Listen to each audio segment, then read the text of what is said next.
Bonjour à toutes et à tous, dans cette vidéo on va découvrir les différents types de diagrammes et on va faire un exercice à chaque fois. Alors ici l'exercice c'est ce qui s'appelle le diagramme en bâton. Alors le diagramme en bâton c'est un diagramme classique, il représente tout simplement un tableau de données. Ici on a un exemple classique, une entreprise commercialise un jeu vidéo. Voici son budget publicitaire, c'est-à-dire que pendant un mois elle va dépenser 1000 euros, donc c'est un budget en euros. Elle va dépenser 1000 euros et pour 1000 euros de budget, eh bien, il va y avoir 300 téléchargements pour ce jeu vidéo. Si jamais elle dépense 2000 euros de publicité, eh bien, il y aura 600 téléchargements. Si jamais elle dépense 3000 euros, 1000 téléchargements, c'est assez cohérent, plus on fait de publicité et plus on obtient de téléchargements du jeu vidéo. Mais on s'aperçoit de quelque chose d'un peu particulier. Pour 4000 euros de budget, on aura 1100 téléchargements. Alors la question est la suivante, réaliser ce qu'on appelle un diagramme en bâton associé à cette situation. Alors ici, on va faire deux axes. Et sur cet axe-là, on va mettre une flèche, comme ceci, une flèche ici et une flèche ici. Ici, on va indiquer tout simplement le nombre de téléchargements. Donc là, on écrit téléchargement.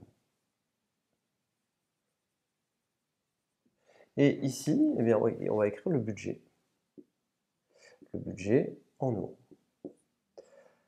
Voilà tout simplement la question. Donc réaliser ce diagramme, on va s'apercevoir que pour 1000 euros de budget, on va avoir 300 téléchargements. Ici, vous avez 1000, 2000, 3000, 4000. Eh bien, pour 1000 euros, on a 300 téléchargements. On fait un bâton comme ceci. Tout simplement, donc on va le hachurer. Je ne l'ai pas fait très droit, mais ici, vous pouvez hachurer votre bâton ou le colorer comme vous voulez. Pour 2000 euros de budget, on va avoir 600 téléchargements. Donc vous lisez ici les budgets, là le nombre de téléchargements. Donc on va monter jusqu'à 600. Et là, hop, on va hachurer. Et on va avoir notre bâton. On va voir qu'on a 600 téléchargements pour 2000 euros de budget. Pour 3000 euros de budget à présent, on va monter jusqu'à 1000. Donc on va monter tout là-haut. D'accord, on va le faire bien proprement. Vous, sur votre copie, vous le ferez à la règle, bien sûr. Et là, vous voyez que vous avez à chaque fois, pour 3000 euros de budget, vous avez 1000 téléchargements. Pardon. Et pour 4000 euros eh bien, de budget, vous allez avoir vos 1100 téléchargements que voici. Alors, que pouvons-nous dire à présent? Eh bien, là, on vient de réaliser le diagramme en bâton. Et ce qui est très intéressant, c'est que visuellement, on arrive tout de suite à voir ce qui se passe. Pour 4000 euros de budget, on voit qu'on a 1100 téléchargements.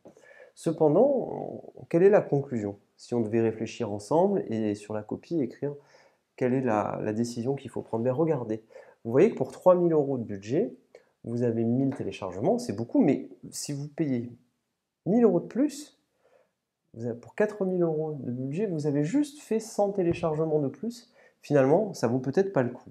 Alors, quel est le bon budget, à votre avis, si vous étiez à la place de l'entreprise? Eh bien, à mon avis, le bon budget, le plus économique, ça serait de dépenser 3000 euros pour 1000 téléchargements, parce que 4000 euros pour avoir juste 100 téléchargements de plus, ça vaut peut-être pas le coup. Voilà un petit peu l'utilité du diagramme en bâton. Il permet tout de suite de voir les petites différences, les petits écarts et de voir les budgets et les téléchargements. Vous arrivez tout simplement à partir de cette information-là, à avoir quelque chose de très visuel et vous pouvez observer tout de suite et conclure sur la situation. Je vous remercie et à bientôt.